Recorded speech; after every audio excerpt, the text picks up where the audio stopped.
don't have a strong take on these hires. Like, I don't know. I think it's maybe hard to have one. I shouldn't say that, but you could have one. It's just seems fine.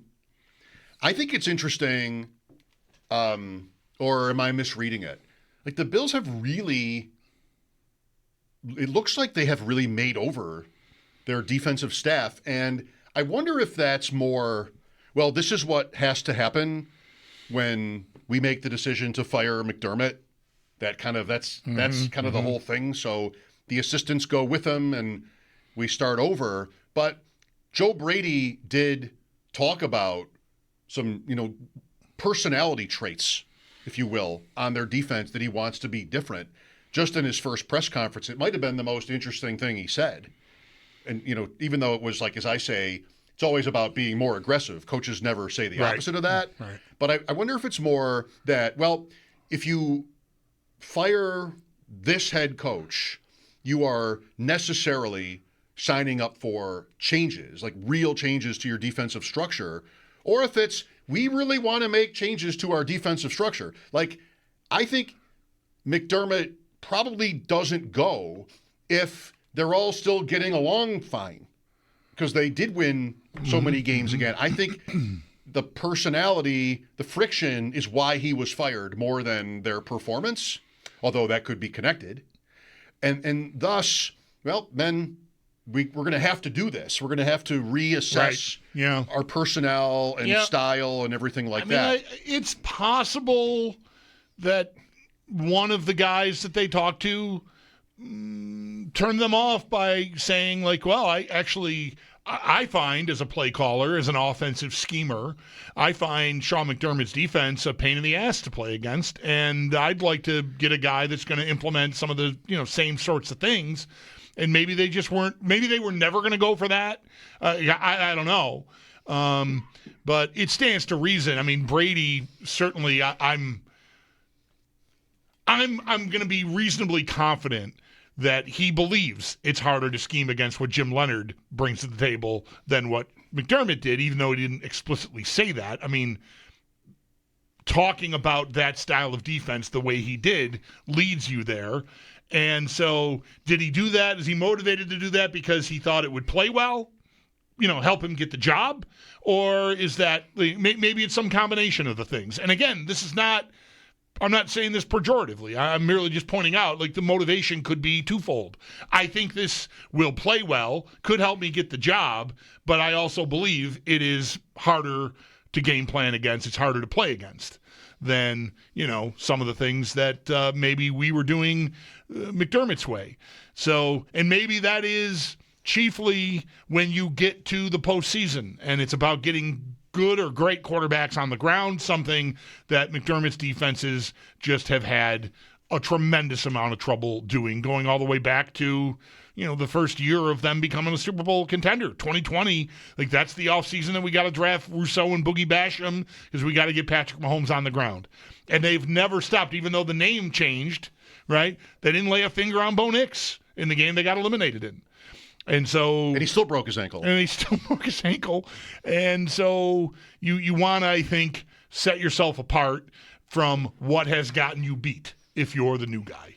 So I do think, the offensive coordinator is more just, and there's a lot of experience there. Carmichael's his name, also from Denver, had a long time with Sean Payton as his offensive coordinator, so never really a play caller. That fits, experience fits. I was rooting for one of the buzzy D coordinators myself because of the style point. Once Brady made it known he wants to have a defense that plays that way, well, then you kind of got to go get the guy that is known for that. And, I think it's possible that Raheem Morris or Jim Schwartz are more well-known because they've both been head coaches in the league and they've been play callers on that side of the ball, whereas Leonhard is really, he's done that in college at Wisconsin and was the passing game defensive coordinator or defensive passing game coordinator. I don't know the wording. Anyway, it's a relatively new title to me in the last few years. They keep adding titles. Right. So, Leonhard works. Like, he was some defensive version, I think, of the hot young offensive candidates. Like Leonhard was a pretty buzzy name. So landing him, when I saw that it was Saturday morning that news broke, like I'm nodding. I mean, I'm mostly buying what the groupthink has been selling. Like, he's sought after.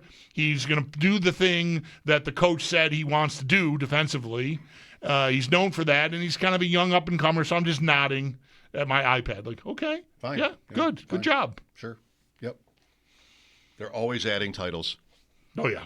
You take this challenge, a current assistant NFL coach's title, and just add a word to it.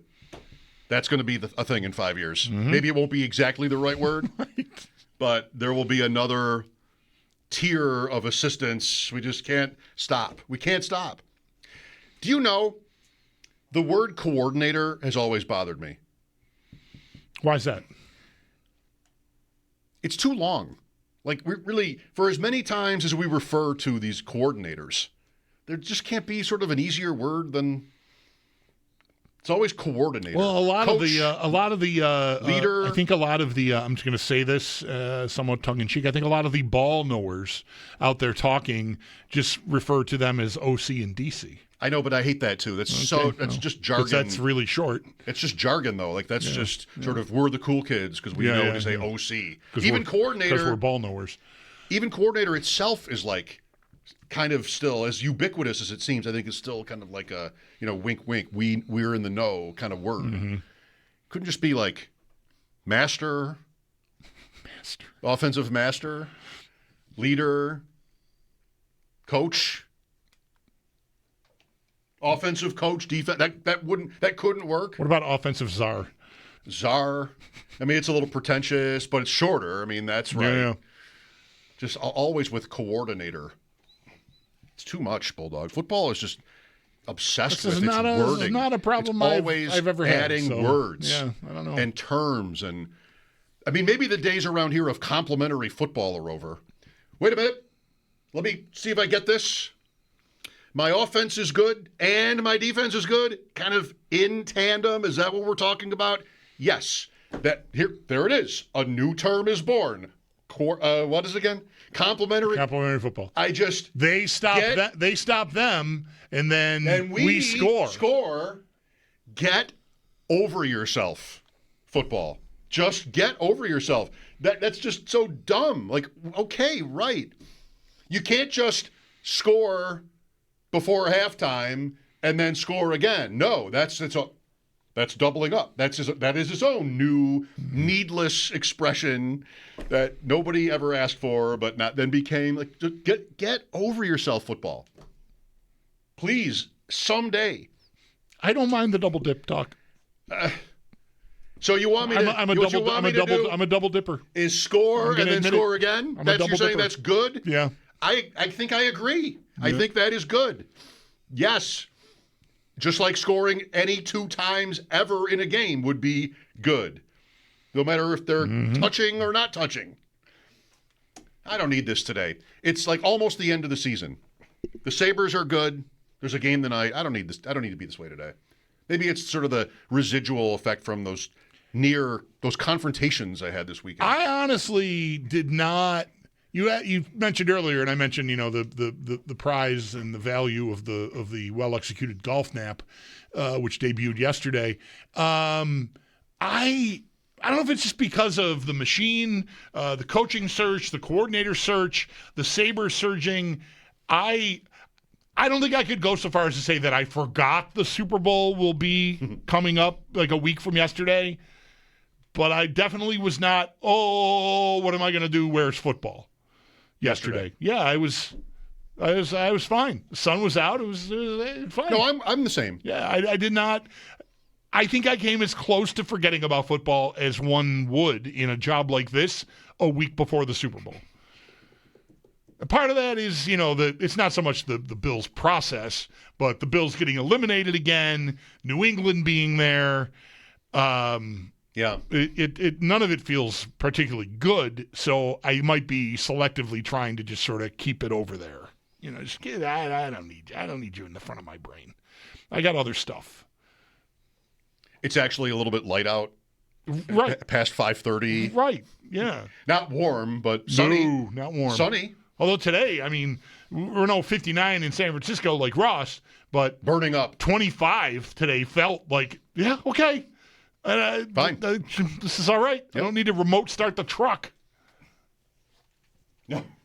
But you will. I will anyway, Yes. because I can. It's not that bad. But I don't need to. I didn't need to do it to try to melt the ice off it so I could actually open the doors. Oh, yeah. Like, that's what the last, like, I don't know, 10 days have mostly Your been. wipers are frozen. Everything's frozen. The whole thing's frozen. And that ice sort of wedges underneath the wipers so they won't come all the way down. I am very diligent and the about spray keeping doesn't that come area out. clean. That's important. I will not do an incomplete job on that because it builds up and then you're in trouble. So I get it right out of there. Yeah. I went home a couple times last week where the wipers didn't work That's a tough go. because I didn't do that. Yeah. Well, this will be interesting.